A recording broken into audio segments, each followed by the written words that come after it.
Hi, and welcome to Dialogue, a true crime conversation. I'm your host, Rebecca Sebastian, and if you're listening to this on the day it releases, it's almost Christmas. So, dear listeners, my diehards, I wish you the happiest and healthiest of holidays. Honestly, if you can't be happy, I mostly just hope you're healthy. Merry Christmas. I am so excited to have an episode for you this week, and not just this week, but next week too. That's right, Dialogue isn't going anywhere until January.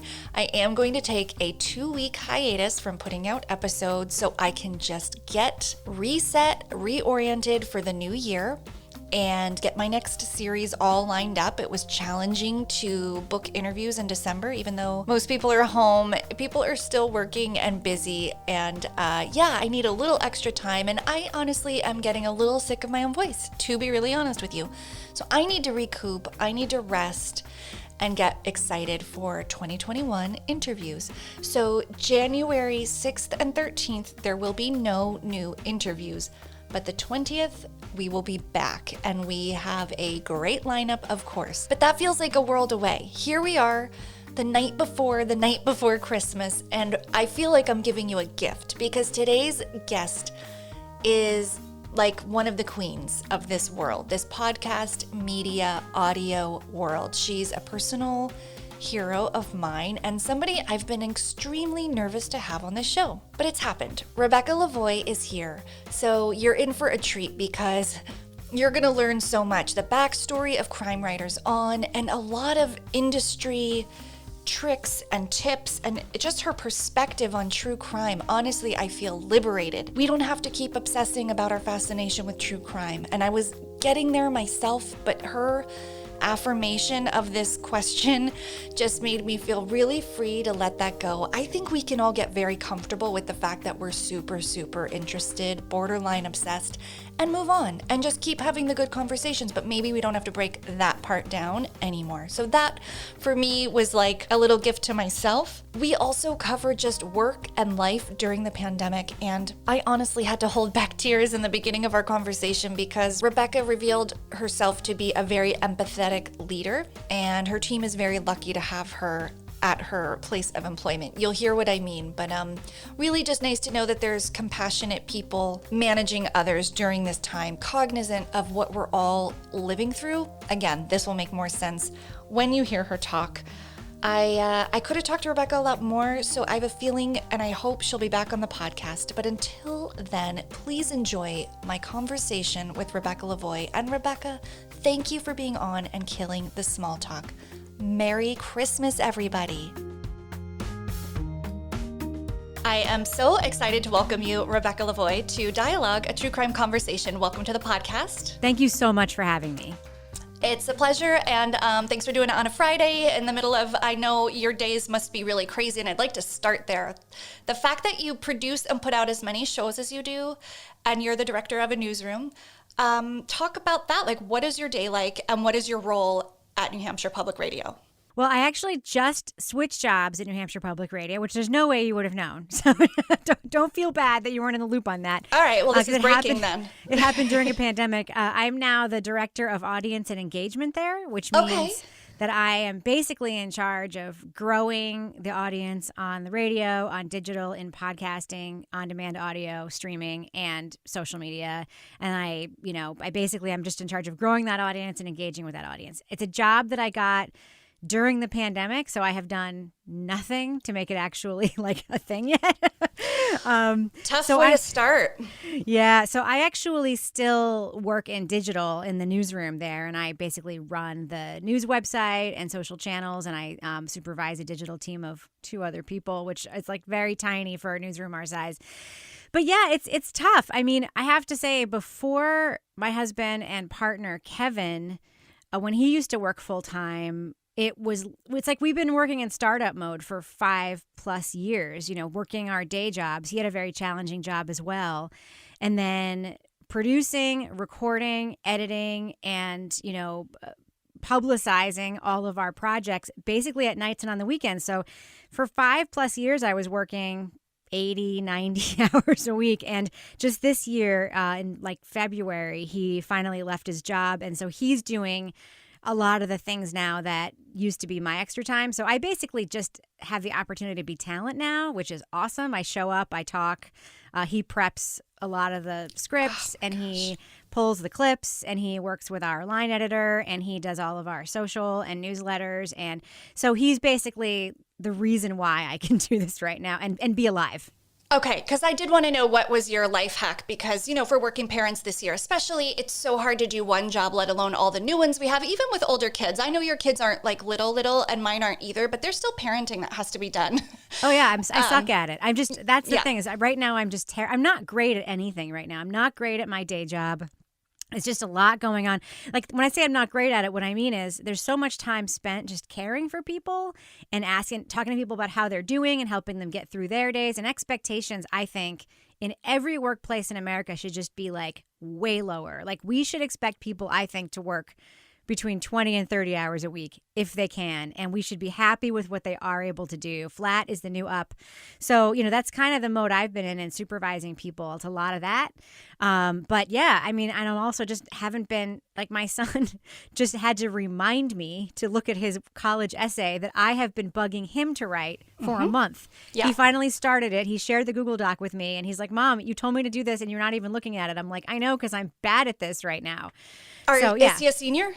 He is a senior, and my other son is a junior in college. So I have the same and a sophomore. But my senior, you can't see my full whiteboard, but it's her tracking her application process and essays and what she needs me to do because she needed it to be in my office, so I would remember it. And I'm like, and I just saw it today. I was like, oh, when did you write this? She was like 3 weeks ago. Yeah, our kids are managing us right now. Basically, absolutely, what's happening. They're thriving. Honestly, I don't know how they're doing the whole thing that they're doing senior year at home. It's got to be a real bummer. But here we are. Okay, so I would say you are doing great. And the fact that you have a temperature read on your team and the people who report to you is huge, because I don't have that in my work environment outside of the podcast. And that's a felt need. So I think it's the only thing I care about, honestly. And it's the only thing I talk about every time I'm in a senior team meeting or a manager's meeting or anytime I'm in front of leadership of any kind. I'm like, I report to the CEO, but anytime I'm in front of him or anybody else who reports to the CEO, this is the only thing that I think we should be talking about. We should not be this and revenue, because we have to stay in business. Sure, but like we shouldn't be talking about new projects. We shouldn't be talking about new initiatives. We shouldn't be talking about why is this person doing this and not that. Like we shouldn't be talking about any of that. We should be talking about mental health, keeping people happy and wanting to work here after this is over. And like, that's it. That's it. This is not what I brought you on to talk about, but I'm so intrigued by this, honestly. And I know nobody at my day job listens to my podcast, but I am still afraid to talk about it. But that is not what's happening. And we've been back in our office physically since June. The minute Cuomo said we could go back, we've been open. Nuts. Nobody should be back at work until at least September. And here's why. If you do the New York Times, like, when am I going to get the vaccine thing? If you do that, like I live in New Hampshire, which has a population of something like 1.5 million people. It's tiny. I have 1.1 million people ahead of me to get the vaccine. Yeah. So I may get it in like May or June. But then you have to add a month to that because you have to wait 3 weeks for your next shot. And then you have to wait a few days after that because your people are saying that they don't feel well and they need to isolate. And then we have to wait for like 70% of people to get it in order for it to be safe for us to go out in the world. So I predict, my office is having conversations about when we're going to come back. And I'm like, this is a waste of time. We're not coming back until like the fall. So to me, it's bananas that you have to go to work. Sorry, I don't mean to like make you in trouble at your job if anyone. No, you're not. You're stating facts, and there's common sense, logistics, and data, reality, coupled with compassion, and that equals certain protocols and procedures and decisions. And some people have like missing parts in some of that. So I don't run the company. Anyway, let's talk about why you're here. I want to talk about, you were a true crime author. Yes. So when did you think, podcasting is this medium I would like to explore to start talking about true crime?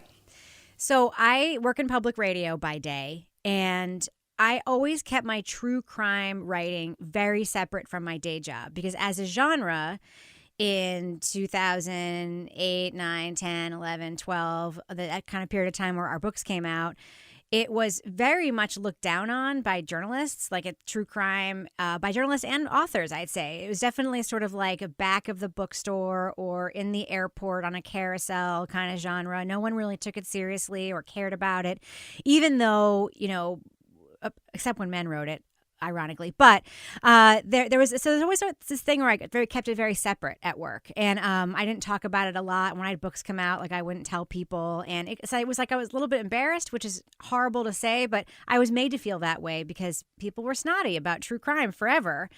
So when the podcast Criminal came out, which I think was in 2013, it was the first time I ever heard a public radio sounding crime thing ever. And I immediately wrote to Phoebe Judge and Eric Mennel, who worked on the show at the time, and said, I want to be on your show. My husband and I write true crime books. We have like a bunch of like different angles we could take. I know how to pitch myself for a thing because I used to be a producer, so people used to pitch me all the time. And I basically just pitched us really hard, and we ended up being on that show, like episode 10, I think, called Dear Sheila. It's actually about Kevin and his weird relationship with a serial killer he was writing about. They had a correspondence. I'm trying to think if I heard that one. Okay. Yeah, it's a really good episode, and I'm in it a little bit. It's mostly about Kevin, and I was like, this is great. I also worked on a show for a while, and we had a podcast, and even back in like 2010, 2011, 2012, I was always thinking about the radio show versus the podcast. Like, what should we do when we put the audio online to make it like sound more like on demandy? And really the pioneer in that in public radio was This American Life. They were the first people to ever think about making their online version of their show different from their radio show. So they'd break it up into segments, or they would do things like, we haven't bleeped the swears in this version, but if you want to listen to this, they would change it. So I was always thinking about that. And then when Serial came out, which I believe was in 2014, I was listening to it like everyone else. And I kept coming home and telling Kevin about it. And he was like, I don't want to listen to what's a podcast. I don't want to listen to a stupid podcast. And I finally got him to listen like I was like on episode 6. It was like week 6. He started listening. And I then found the Slate podcast about Serial. It was called Slate Serial Spoiler Specials. I listened to 5 minutes of one episode. And I came home and told Kevin, Slate is making a podcast about Serial and it's terrible. And he was like, well, I was thinking we should make a podcast about Serial. And I'm like, we should. And we should make it kind of along the same lines as Slate's, except ours will sound really good. So that's how it started. And we originally, it was supposed to be me and Kevin and then a rotating panel. We'd have different people on every week. We taped our first show with Laura and Toby, and they went home. They came to my studio that I rented at work, and then they went home, and I turned to Kevin and I was like, I want to make the show with the two of them. So that's how the show started. And that's when, we just put the audio on the web. We used to put the audio on our Squarespace website. I had no idea anyone was listening to it until I put a meta tag in the RSS feed. Yeah. And then one week I was like, 50,000 people listen to our stupid conversation about Serial. My gosh. You're like, we might be onto something. Yeah. So that's kind of how it happened. But it was really like more than a year before I really realized people were actually listening to the show. That's probably the best way to do your first year, honestly. Yeah. So what was the magic with you four, do you think, that made you think, I don't want to change this up. We got a good thing here. Well, first of all, more basically and stupidly, it is rare to have two men that don't sound the same and two women that don't sound the same. So great point. You have distinct voices. Yeah, we don't. There's no way that when Laura's talking, you think it's me, and that's just it's not a great thing that has been drilled into my head as a radio producer, but it's something that I was always told in public radio is that you don't want to have two people on that always have to reintroduce themselves. You want to if you're going to have more than one person, you want them to be distinct. So there was that. And then there was the fact that I just really liked always, even from the beginning, before I started really infusing it into the show, I always liked Laura and Toby as characters. and they because they're just really singular people. I know that you know Toby pretty well at this point. Yeah.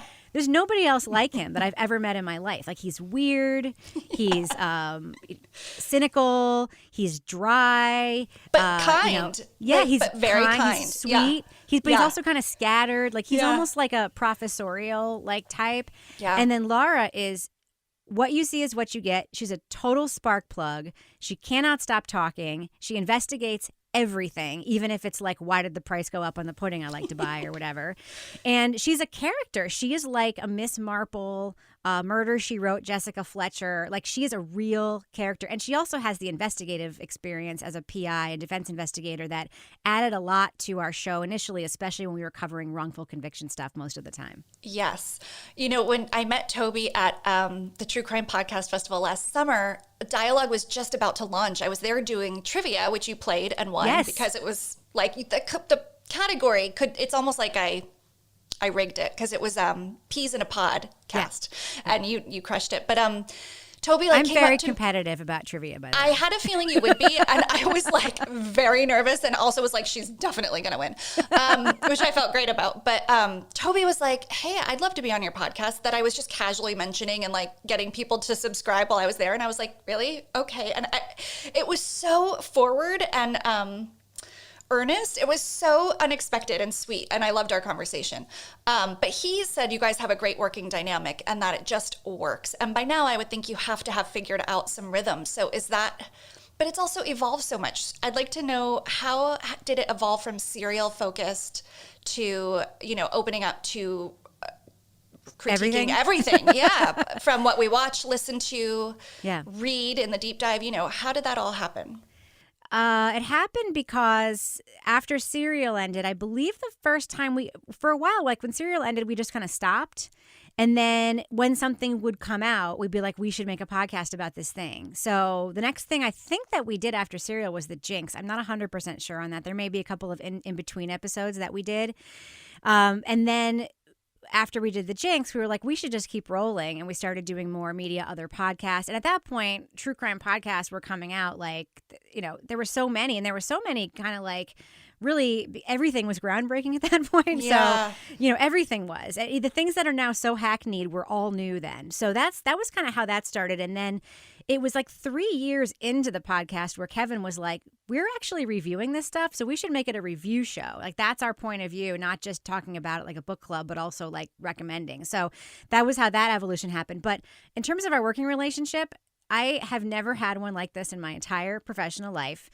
The four of us have never had a single, except for me and Kevin because we're married, we've never had a single conflict about anything we were covering, anything anybody said, about money, about how we run the business. There has never been a single moment where I haven't completely trusted the two of them and Kevin, of course, and that they haven't put their total trust in me. And I think a lot of that comes from the editing. I really make a very conscious effort to distill Laura and Toby and Kevin into the smartest, best, most cogent versions of themselves in the show. And so I think they feel a lot of freedom to bring themselves to it, and then they trust me to make it work well. So, you know, no one is ever going to write in and be like, I can't believe Laura said that, because if I hear her say something that I think might land wrong for somebody, I'll cut it. And I think that's where a lot of that trust comes from. So much trust. And then they're not self-monitoring while they're doing their job. They're so much more free to converse freely. But of course you learn. So they are like, and I am too. We're all a million times better at it than we were when we started. Like, we know how long an answer should be now. In other words, you know what I mean? Well, I think I might just be close to learning how to ask a question. And I've been doing this for a year plus, and I know I get to the heart of it, and I love the conversations that have come out, but I do know that I ask 4 at once, and that it takes me a long time. I do the same thing. No, I do the same thing. And here's the trick.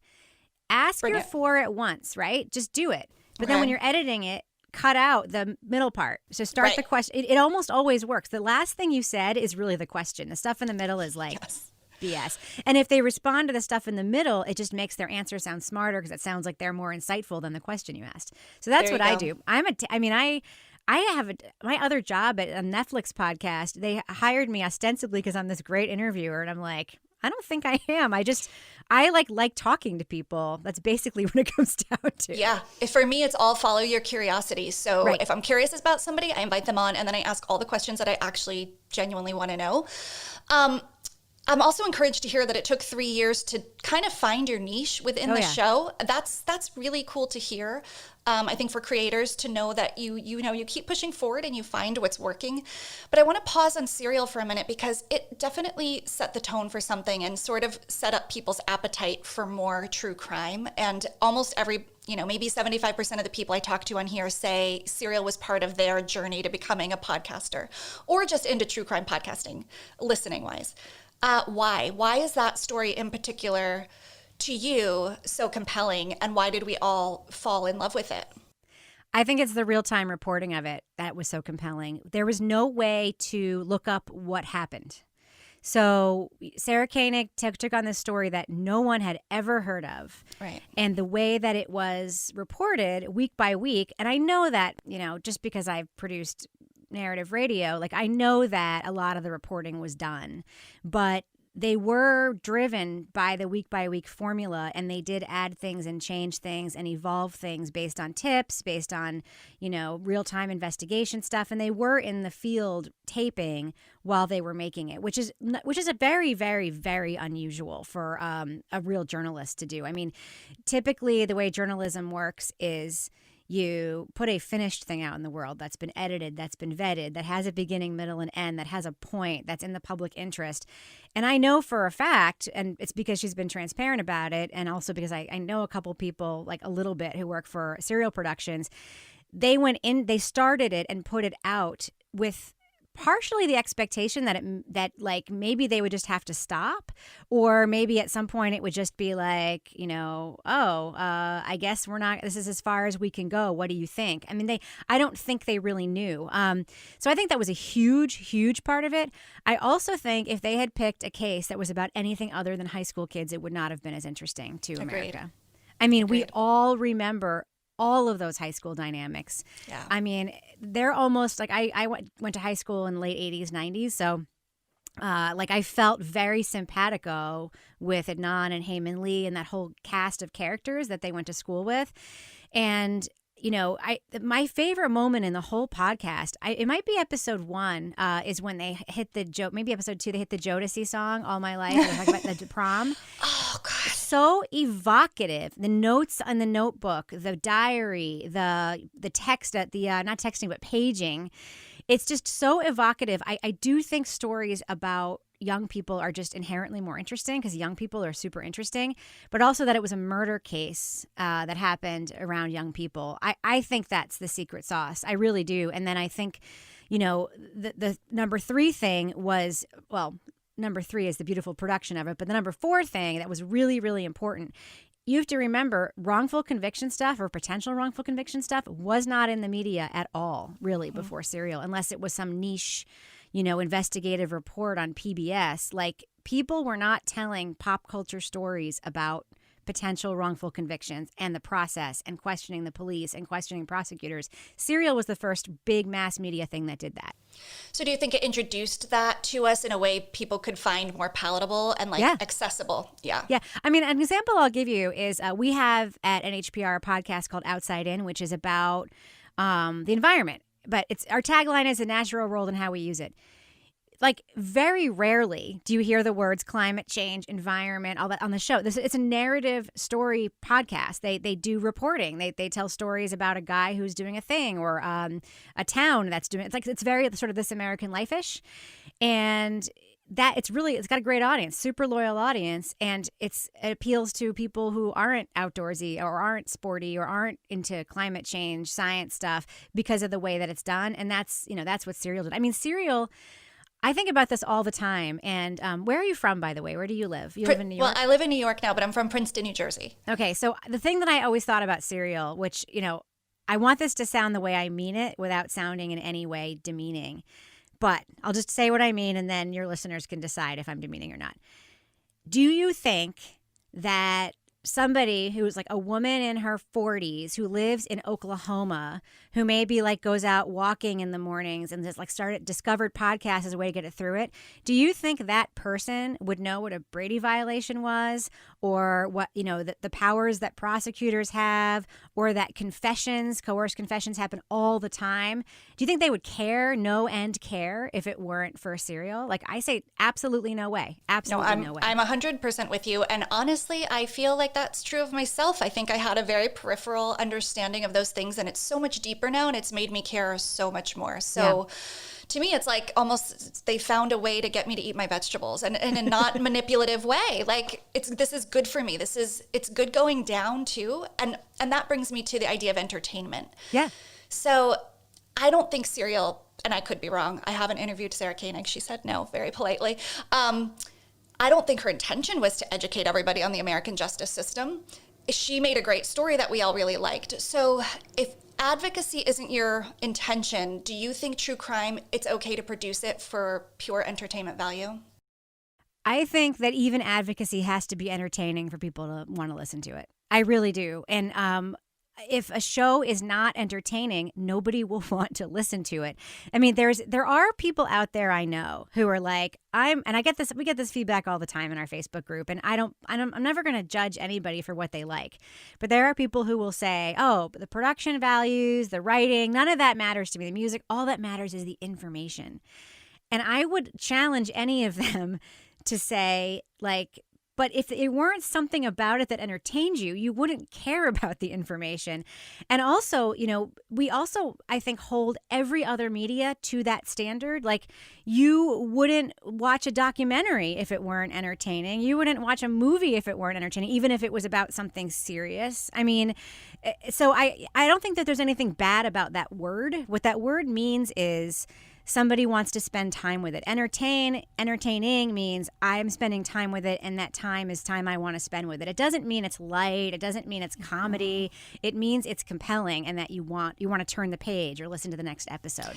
Yeah, and I also think there's an idea that it means salacious or disrespectful. Right. And there are pieces of content like that. Oh yeah. That may or may not be entertaining, but they're not synonyms, I guess. They're not. They're not. Yeah. I was on Nick Quah's podcast, Servant of Pod, last week with my top 3 picks of the year, podcast picks. And Canary is my number 1 podcast pick of 2020. It's a show about sexual assault and sexual abuse. It is so freaking entertaining. Like, I listened to that podcast in one day, and that I almost never do that unless I have to, because we're taping that night and I haven't listened to it yet. But I was on a walk, and I kept walking more and more and more and more. I walked like 7 miles or whatever through the woods in this like big hike just so I could finish it, that I wasn't planning on doing, by the way. But it was like the end of every episode, I was like, next one. I can't believe I haven't listened to that yet. It's fantastic. It's fantastic. I heard you all talk about it. What were the other 2? Wind of Change, which is, even though I'm hardwired to hate it, has so many things about it that on paper I hate, was just the best use of podcasting as a medium, I think, this year, in terms of like they found a story you could only tell through podcasting. And then my third one was... Nice White Parents, also by Serial Productions. Oh, yeah. That was a good one. Yeah. Do you think we need to sort of put the kibosh on justifying our excitement and obsession over true crime? That comes up a lot in dialogue, like being curious about the fascination. Should we all just get to the point where maybe it's like we're all curious? Yeah. And it's fine? Yeah. I mean, it's like, I am so tired of getting the question, like, why does true crime fascinate people? I'm like, I don't know, because every freaking interesting story fascinates people. Yeah. I mean, the idea of like that this is different than any other kind of story or interesting event is bananas. Like, I don't get it. Like, people say like history is boring. They don't mean it. What they mean is that like the book I had in high school was boring. But if you tell them the story about, Jim Jones and like the 900 people that died in his compound, that's history. That's not boring. A story about the Salem witch trials, that's history. That's not boring. Like, the stories are not boring. Yeah. And true crime and crime stories are some of the most interesting stories, that you can tell, because they have a beginning, a middle, and sometimes an end. And because they take you to a place where you can't imagine going yourself for the most part. So there's something about being in someone's shoes that let me put it this way. Have you ever seen, there are very few sitcoms and dramas, even soap operas, where anybody is poor, Most people in sitcoms are like, they have a lot of money and they never talk about money, and money is clearly not an issue. Like, Right. I had General Hospital on upstairs before I came down, and like Elizabeth Weber, who's like a nurse, lives in this gorgeous brownstone with all this super nice furniture, because the aspiration of being able to be in a place that you can't relate to is why we are drawn to things. And what draws us more than that, other than crime, because we can't, it's very, very hard to imagine, being in that scenario.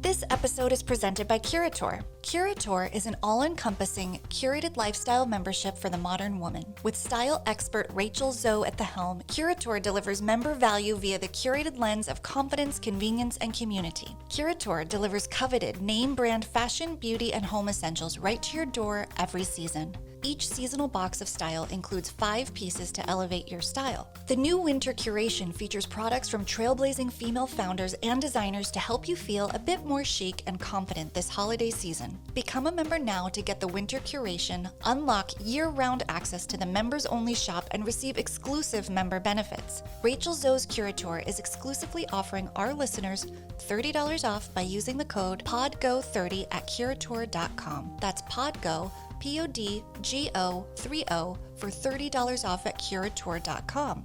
CURATEUR.com. More than just a box, your trusted partner in living a life well curated. Hey, this is Chris from the Criminal Perspective Podcast. If you're enjoying the podcast you're currently listening to on the Crossbase Media Network, consider checking out Criminal Perspective. On Criminal Perspective, I take 11 years of my experience corresponding with notorious murderers and I bring it directly to you. At times, I'll give you interviews directly with the most heinous murderers imaginable, like Nico Clos, the vampire of Paris. I read that you found some cookies in his kitchen and you just sat there eating cookies, watching him squirm around and die. Yeah, it wasn't actual cookies. I think it was bread, just bread. But I ate something. I just sat down on a corner and watched him die, basically. Other times, I'll bring you survivors of violent crime telling their harrowing tales themselves, like Shasta McClain, who survived being abducted by serial killer Joseph Duncan. After being at that campsite for like a week or two, he had asked me how I wanted to die. He said because I had to choose one or the other. It could either be quick or it could be the slow process. So he gave me the option of being strangled to death, or he gave me the option of being shot. So please check out Criminal Perspective on Apple, Spotify, or anywhere podcasts are heard. Criminal Perspective is a Crossbase Media podcast. I like that answer a lot. And I'm thinking about the relatability factor. And what about victims? I've been thinking about this lately, like which stories with which victims do we tend to care about? And I think that's shifting too. Can you talk a little bit about that? Because I think we tend to care about people as victims who look like us and relatable. Yep. What do you think about that?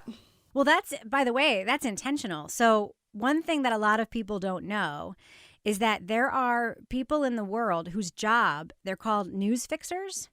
And what they do is they find things that have happened, missing people, murders. They then vet, will this be an appealing story? And then they peddle that story to news outlets. So this isn't how it happens so much anymore, but like 8-10 years ago, and the reason you wonder why does Natalie Holloway pop when, a missing girl from, the Bronx doesn't. She pops because a news fixer reached out to her parents and said, I saw this story. I'm super interested. And I think the world would be super interested and they would maybe really helpful. And that news fixer then, I don't know that that's what happened in the Natalie Holloway story in particular, but it's for example, the news fixer then sort of like calls their contacts the networks and says, I have this incredible story. They call Nancy Grace, they call whatever. And that they act as an intermediary and they sort of build a business around it. So they sometimes get a consulting fee or whatever. So for years and years and years, the news fixer mentality was white, pretty girls. And when we wrote our books, I'll never forget this. We pitched a book that I think would have been the best book we've ever written. And we were told 2 things about our pitch. 1, we can't sell a story where victims are kids. And 2, these people it's a little bit too white trash. That was the feedback we got. Is this a little bit white trash? We're not sure. It might be a little too white trash. Can you those are the words that were I know. used. I'm like stunned that they didn't even try to kind of make that a little more but diplomatic. That, on its face, that's the editorial conversation they Right. were having in publishing houses was like, we need, just like Elizabeth Weber's house, we need like somebody that people can relate to or aspire to be the person. And for many, many, many years, the target consumer for everything, not just media, but products, is white, educated, rich people. Like that's what people selling goods want to target. So I think that we're so used to that we've in some ways been trained to want, to gravitate toward it because that's all we had. Yeah, it's a which came first concept to me, but I think it's reflecting back our priorities culturally. And 100%. so the problem, I Nobody feel like, cares starts with about us. Black and brown people. 100%. I was just doing an interview today with a guy who did a documentary about the crack epidemic. If you just look at the difference between the way the crack epidemic was addressed and the opioid epidemic is addressed, like the powers that be do not care about people of color and they don't care about poor people. That's a data-driven fact. It is not my opinion. It is not a liberal thing to say. It is true that the powers that be and the structures of this country were built to be disadvantaging, that's not a word, to put at a disadvantage people of color and poor people. That's just a fact. Yeah, because that was a crisis, the opioids. Yep. And crack was an epidemic that had to be criminalized, completely different approaches. I've had law enforcement on who've talked about it, some of whom can admit that and some who have a harder time. And it's really, really, we got to examine that. Yep. Nobody was ever offered treatment for crack. They were arrested. No, there's Period. no rehab. Yeah. That's not part of the conversation around it. It's so how do we change that? And do you see it changing in the true crime storytelling space right now? Yes. And that is like the most delightful thing. I mean, the one area where I would like to see more change is in more stories about women, women in particular, wrongfully convicted women. And it's the reason that's rare is because innocence projects typically don't take cases that have women at the center of them, because typically cases that have women at the center of them don't have DNA evidence.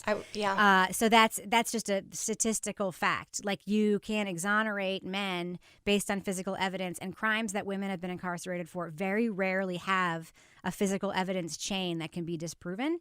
So a lot of women are in prison for allegedly killing their kids, shaken baby syndrome, or being the girlfriend of a drug dealer, or, things that really shouldn't be crimes necessarily. I mean, shaken baby syndrome, there's like a weird thing there where it's like might not be a thing, it might be. It's there's a whole thing about that that is worth looking into if you're interested. But so that's where I would like to see more of that, because I do feel like no one's really advocating for wrongfully incarcerated women right now. That's a really interesting point. I just interviewed Jim McCluskey of Centurion Ministries, who focuses on wrongful convictions. They actually were the first innocence organization before Innocence Project, and they take cases without DNA.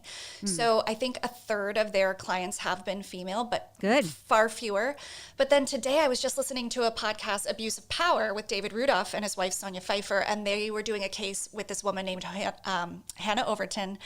And she was in prison for, it wasn't shaken baby syndrome, it was her adopted child, had a really bad reaction to something, and basically they charged her with first-degree murder, and she went to prison. And I agree, you don't hear these as much, and I think these, particularly for mothers, and the way their children die.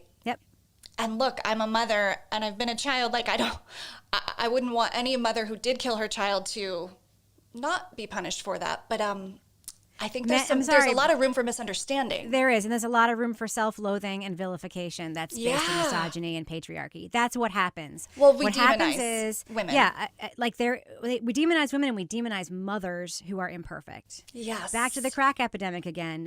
There was a story in this documentary that I was doing this interview about where a woman who was pregnant went to her OB/GYN and said, I'm on drugs and I don't want to be. Can you help me? And he called the cops and got had her kids arrested. taken away from her.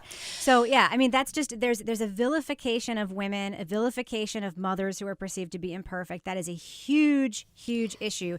It is so easy to convince women jurors to convict women, and you'll see that, like, for trials with women at the center, like, they want often in voir dire, they want women on the jury because they know they can turn women against each other super easily because we have a self-loathing component that is part of the patriarchy. That's just the way that it is. Oh my gosh, so much. And we have a self-loathing problem, and we also have a society that is not designed to say, like, I'm drowning over here. Like, Exactly. I might have depression. I'm scared I'm going to hurt myself or my kids. Like, I don't think I could ever say those words out loud if I felt them. You know, I wouldn't Exactly. feel safe. Exactly. Oh, God. Okay. But to your original question, the one thing that does thrill me is that there is more attention on the injustices being committed against people of color and poor people right now. I am so glad to see so many people interested in cases like this. I think it's long overdue, and I think that this lens, this true crime wrongful conviction lens, I'm not going to say it's not going to fix racism. It's not going to fix society's ills, but back to that woman in Oklahoma who maybe, and I'm sorry to pick on Oklahoma, but I just know that they like want to teach smack in the middle. racism in Seems school. So like, I'm sorry, but back to that person in some state or some place that may not have been exposed to these issues before, you know, the understanding that that person might have when they see a crime story on the news about somebody being arrested. I like to think that all of this media just makes them wonder, like, oh, I wonder if they got the right guy, instead of just assuming they got the right guy. Right. Right. I think of, you said lens, and I often think of true crime as a vehicle. I'm like, this is the car we can get in and enjoy the ride of learning and introducing ourselves to things. It's a vehicle to talk about some of the harder things, even the things that have come up in this conversation that I didn't expect to, like perhaps postpartum depression, you know? So interesting to me, and I find it really encouraging too. I still feel like people have to work pretty hard to find those podcasts and those documentaries. Netflix is doing a good job, like Trial 4 and things like that. But Trial 4 was so good. So good. So glad you guys covered it, because that one actually didn't show up on my suggestions or Yeah, anything. I don't know why everyone's not talking about it. It's the second best thing we watched this year. Period. It's my favorite for the year, and I It would have was missed my it. favorite until Murder on Middle Beach, which has just topped it. I'm just started it. I'm so behind. I'm Buckle into up, it. lady. Oh Buckle my up. gosh. I'm only on episode 2, but I also find the kid adorable, and Oh yeah, he's gonna be my next husband. No, I'm just kidding. I'm just kidding. But he is. He's wonderful. he's so watchable and like sweet. There's something so like pure about him. I would love to do some rapid fire questions with you, I because can't wait. I feel like you're very like perfectly designed for that. So I'm going to ask a quick question. Just give me your like off the cuff answer. Gut answer. Gut. And right. and feel gut answer, and feel free to elaborate if you want. Okay. Your favorite case. Like if you had my favorite murder style. It's actually one that you don't probably know about. It's actually a case here in New Hampshire. Mother's Day murder. A woman was found dead in her bed by her teenage kids. There were a bunch of teenagers sleeping over her house that night, and she was stabbed to death. And there are 2 really strong suspects, and both of them look real bad, but it only could have been one of them. What year was this? I have to look it up. I want to say maybe like 10 years ago, 10 years ago. It was in a little town called Wolfboro, New Hampshire. And it is. Oh, I know Wolfboro. It's fascinating. And 2020 did a thing on it. But like, I think I know which of the guys did it. But this is the thing. The one that I think didn't do it, the ex-husband, he was later arrested for stabbing somebody. Ooh. But it wasn't related. So this anyway. sounds like a documentary podcast all over it. Like Yeah, it could you've be. got the teenager it definitely factor. could be. It Yeah. definitely could be. Yeah, but aside from that, I'd say the Adnan Syed case for sure. Okay. Cold case you most want solved. Perhaps it's the same. I don't know. Yeah, that would be the cold Yeah. case. Okay, No, but both? I also really, I mean, I consider the Adnan Syed case a cold case because I don't think they have the right person. Right. Oh shoot. We were doing rapid fire, but now I have to ask. I'll go back to it. Let's like guilt and innocence aside with Adnan, because I've gone back and forth, and I at least feel there's a ton of reasonable doubt. Do you feel like he served enough time? Like, let's say he did it. Oh, if he did it, he definitely served enough time. Sentences for crimes committed by teenagers should be shorter than sentences for crimes committed by adults. And he was 17. I know. But he didn't do it. I mean, there have been DNA tests, and he's basically been eliminated. I know. He didn't do it. There's just, I know that to me, this is like one of those things. And I understand that if people have only consumed some of the media and not the rest. And it's not because I know the Undisclosed team and I'm friends with Rabia that I think this. Like, my critical analytical brain has looked at the evidence, and he didn't do it. And the whole thing of like, how did Jay know where the car was? The cops told Jay where the car was. The cops did this same thing in a bunch of other cases for which they've gotten in trouble, and those cases have been overturned. They lied all the time. That's the huge flaw of Serial, is that she didn't explore that. Agreed. And I'll never forget the episode where you kind of came on unequivocally and were like, I no longer am thinking he's probably innocent and leave room for this and that. You're like, he did not do it. I remember that really well. Yeah. Okay, if you needed a stand-in on Crime Writers On quickly, you couldn't be there for a week, you're on vacation, who would you want to host the show with your team? Dan Taberski. Oh, I like that. Oh, we covered this. Best thing you watched in 2020? Murder on Middle Beach, period. Like, by a lot. Oh, I'm so excited. I'm so glad it's the weekend. Best podcast we covered. So Canary, Wind of Change. Canary and Wind of Change are tied for number 1. Okay. And then I had Nice White Parents at number 3. Nice White Parents. Favorite non-true crime genre on TV? Or what do you watch outside of true crime? I watch a lot of like prestige, I hate the word prestige TV, but I do love. What does that mean? I've never heard that. It's like the stuff on that HBO has, okay. or like Netflix original series. Oh, okay, or, okay. I'll watch. I watch almost anything. Like honestly, I love some of reality TV. I love like I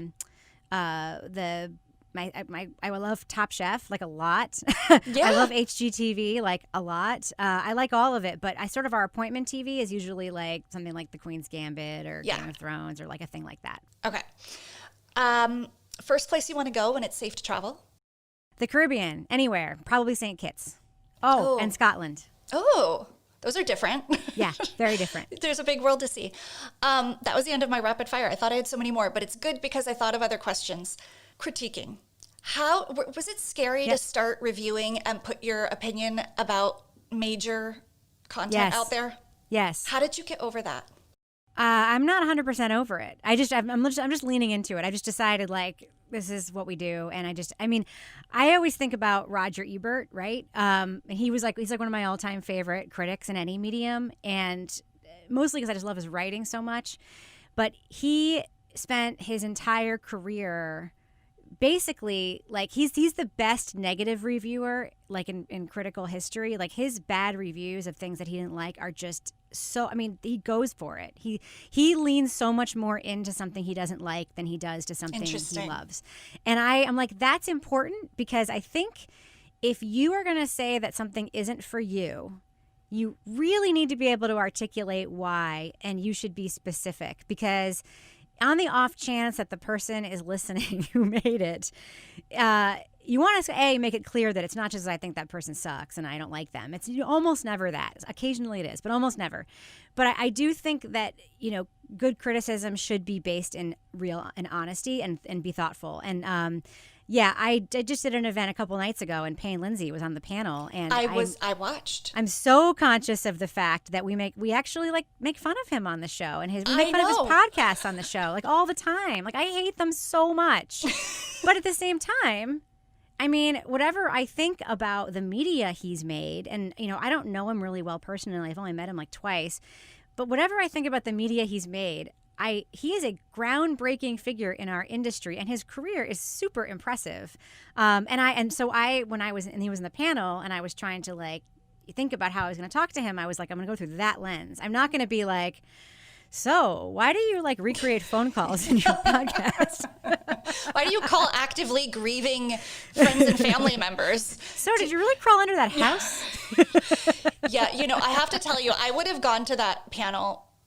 If I was definitely going to go to that panel regardless, but knowing and having heard some of your reviews of his work, I was like, I am curious about this. And I thought you handled it obviously very diplomatically. And you did. You gave him all the credit in the world for what he's doing right. He has a huge platform. People love his work. Yep. And that's good. There's something else about criticism of podcasts in particular that bothers people, which is there's this sense of like, we should all be in it together. Who are you to say that what somebody was putting their lifeblood into isn't good? Like, who are you to say that this person who's just trying to make something that so people know more about this story, like you shouldn't be attacking them. You shouldn't be going at them. And I'm like, why are we treating this media like differently than other media? If you hear a song and you don't like it, you don't think like, man, but Taylor Swift, man, she really put her heart and soul into that. I shouldn't say anything because that's like me, like coming down on something. No, you put something out in the world. If you publish something, you, I think, should be able to not take the hits, but at least be open to the fact that it might not be for everyone. Well, nothing is for everybody. And I think if you think you're making something everyone loves, you're deluded in some way. And it's probably boring. It's probably really boring and not as many people are listening as you think.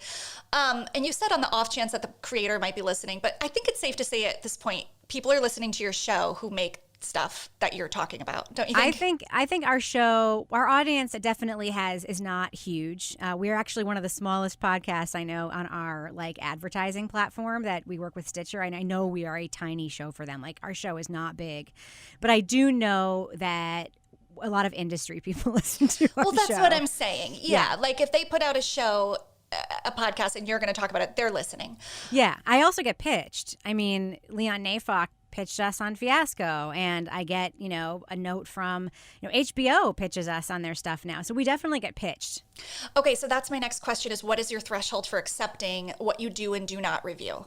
Yeah, that's interesting. And a lot of people ask us, like, why don't we review indie small crime shows? Why don't we review, this anthology show that is a different case every week? So it's a little bit intangible, but I'll describe it this way.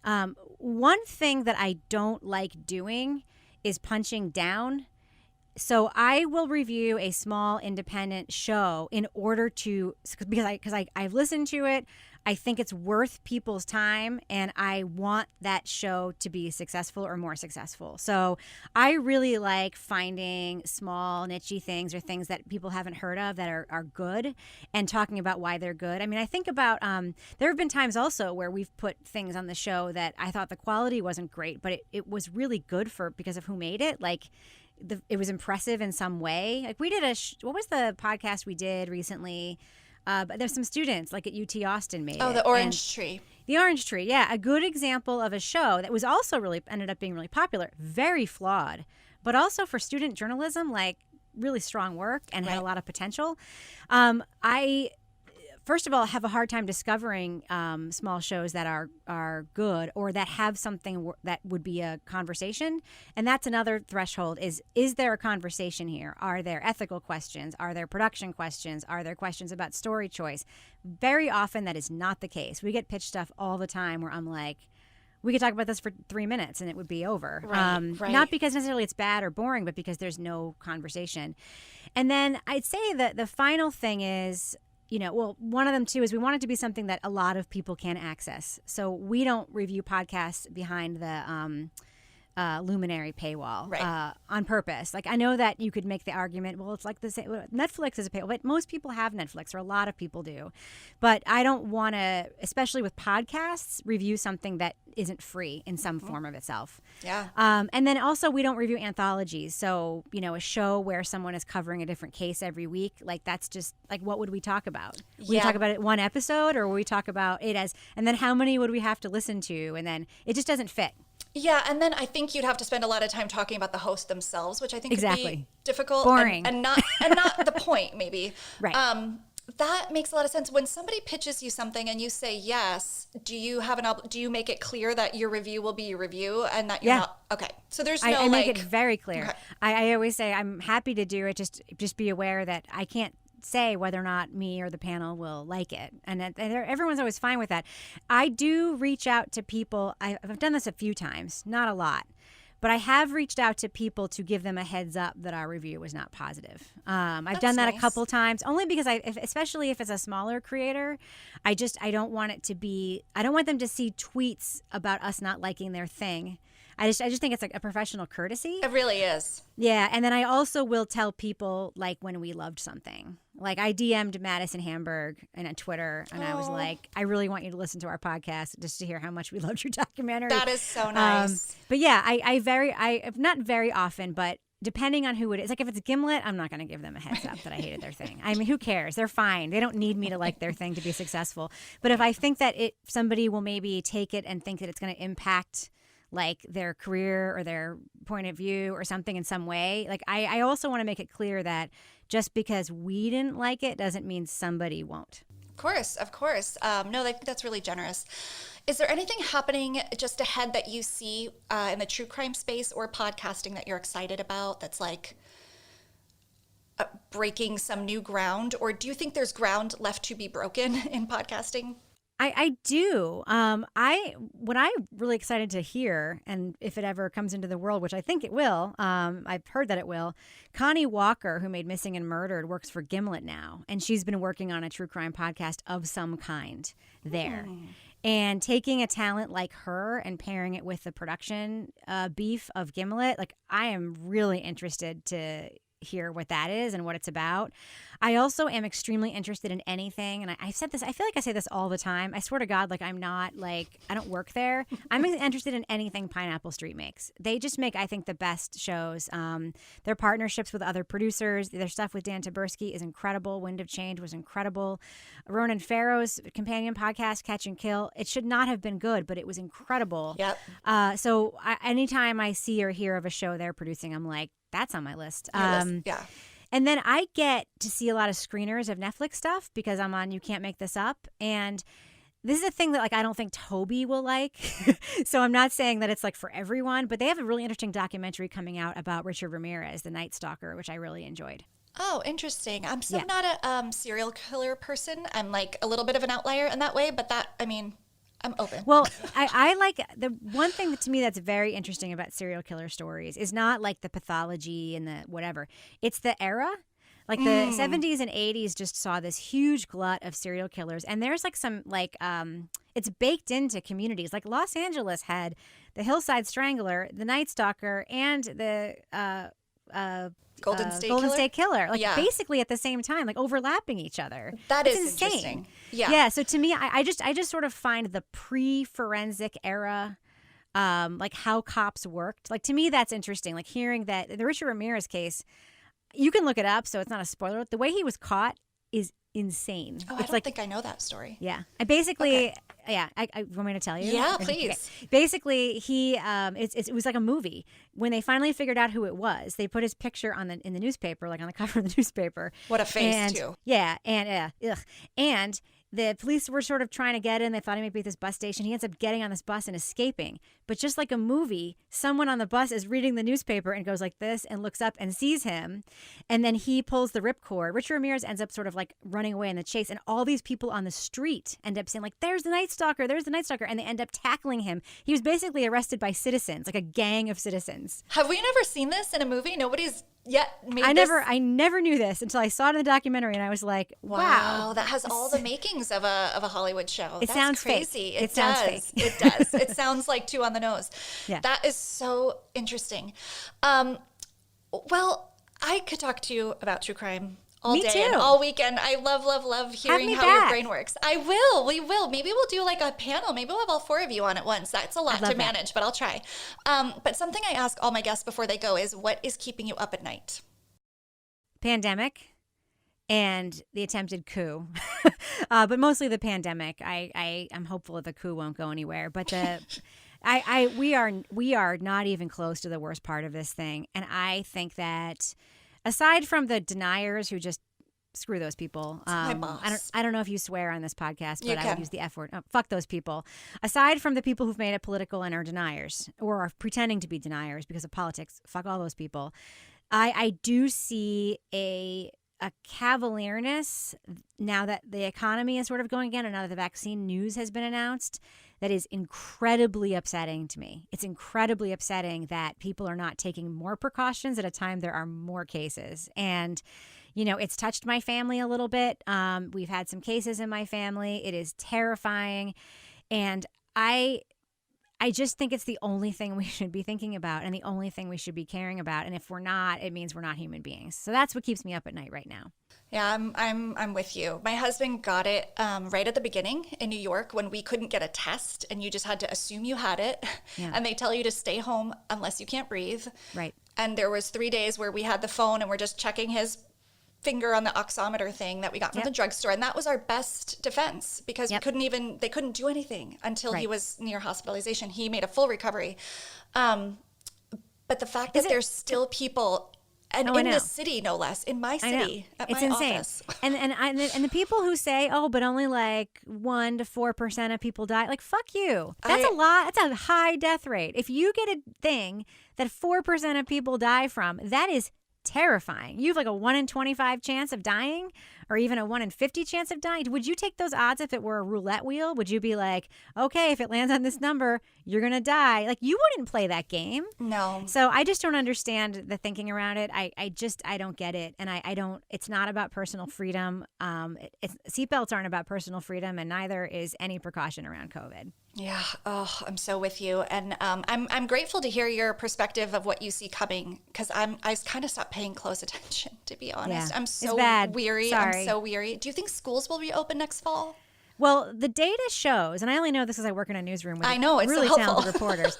The data shows that school is actually a relatively low risk scenario. There's very low transmission rates between kids or between kids and teachers. For some reason, the schools that have been open, when they have a case that it's a kid, it almost always comes from an outside activity. The family went to a party or the kid played a hockey game. That's how it gets in.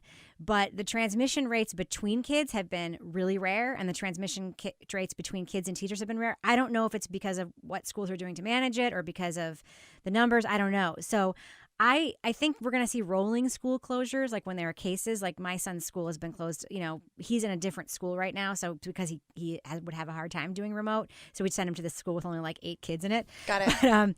But that school has also been closed a couple times because a kid had a case and they needed to clean everything. I think we're going to be seeing that for months and months and months and months. But I'm hopeful that we'll figure out a way to provide some sort of in-person experience for more kids, because I think it's not that it's a risk worth taking. I think I'm starting to think it's a lower risk than we thought it was. Got it.